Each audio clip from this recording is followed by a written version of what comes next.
गोविंद की कृष्ण कन्हैया लाल की वृंदावने फूल ফুটেছে রঙ্গনার সাদা কোন ফুলেতে কৃষ্ণ আছে কোন ফুলেতে রাধা বৃন্দাবনে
मुझे पड़ा तो फिर भजन करो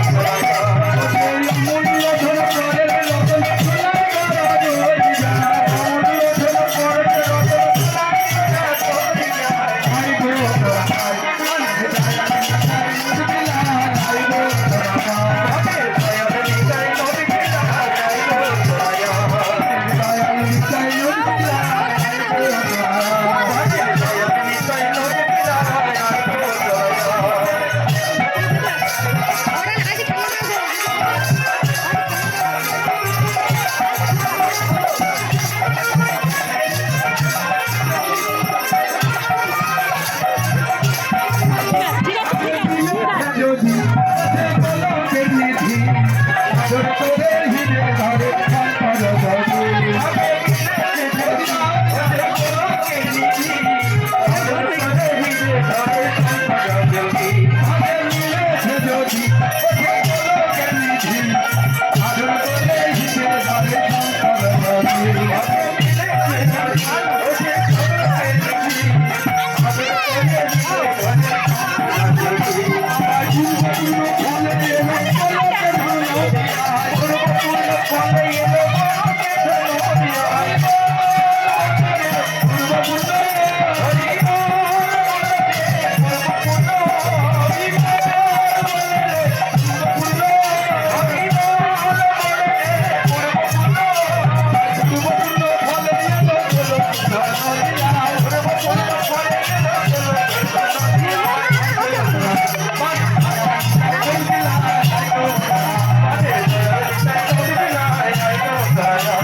জীবন মিলন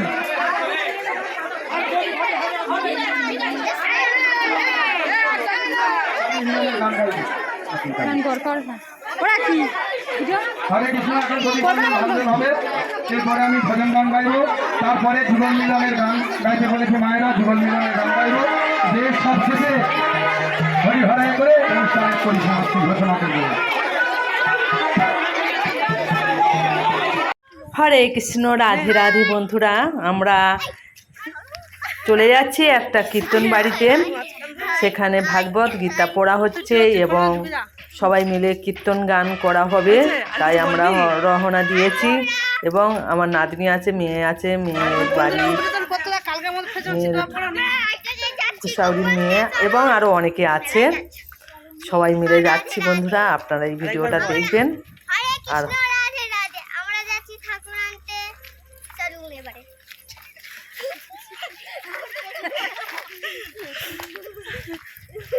আপনাদের কেমন লাগে বন্ধুরা আপনারা কমেন্ট করে জানিয়ে দিও, লাইক করবেন। একটু হাই করে দাও। রাধে রাধে। হাই হাই রাধি রাধি।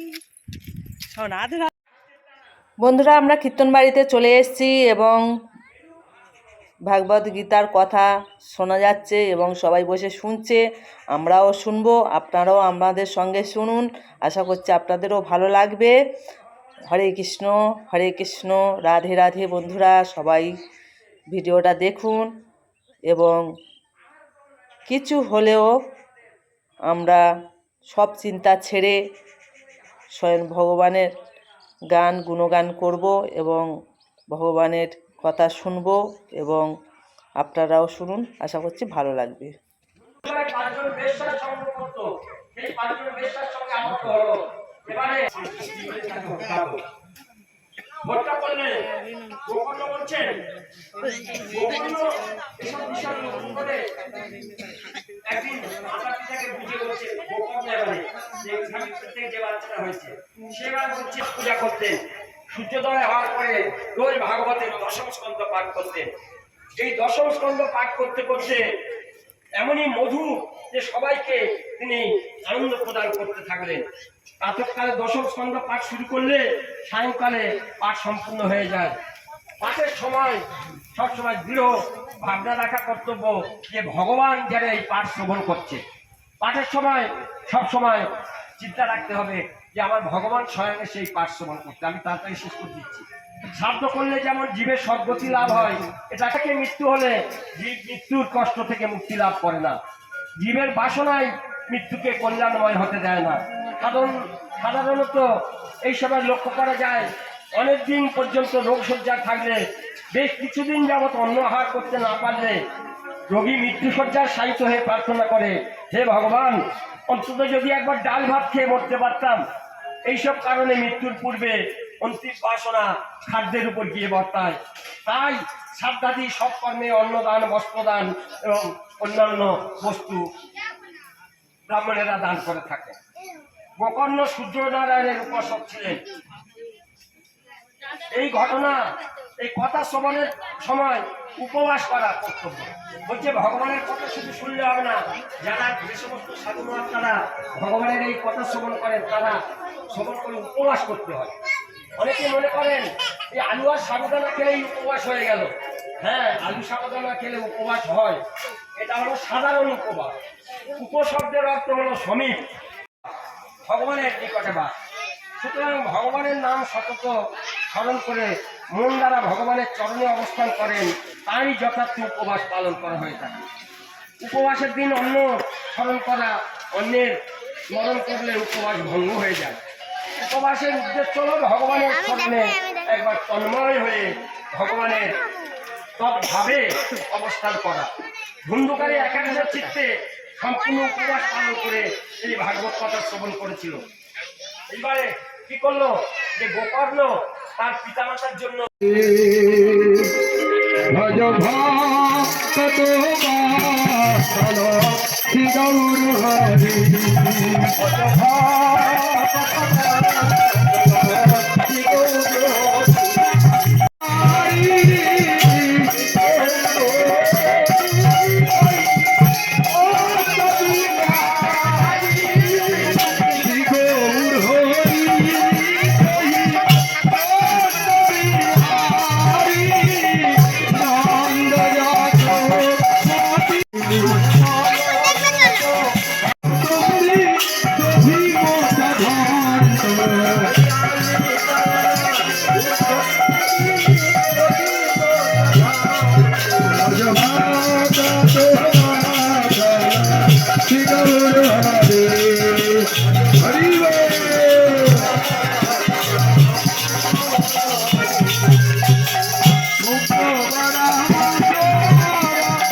আরে রাধিকাদি গণে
মনে মনে যাব চলে বৃন্দাবনে হবা পাগলা রয় বাঁধনে মায়ার কাছে রে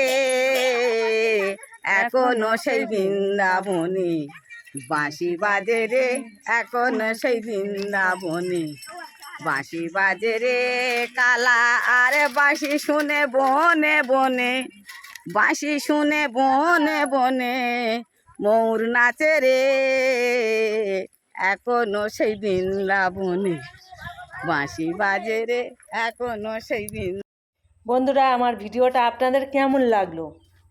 আশা করছি আপনাদের ভালো লেগেছে। হরে কৃষ্ণ, রাধে রাধে। আমরা ঠাকুর নিয়ে কিন্তু চলে এসেছি। এই দেখুন সেই সুন্দরবন নদী, সেই সুন্দরবন নদীর কাছে দাঁড়িয়ে আমরা একটু শর্ট ভিডিও করছিলাম, ওই জন্য আপনাদের একটু দেখিয়ে দিলাম। গান বাদে আপনারা ভালো থাকবেন, সুস্থ থাকবেন। হরে কৃষ্ণ, রাধে রাধে। হরে কৃষ্ণ, রাধে রাধে বলে এখানে শেষ করলাম। টাটা।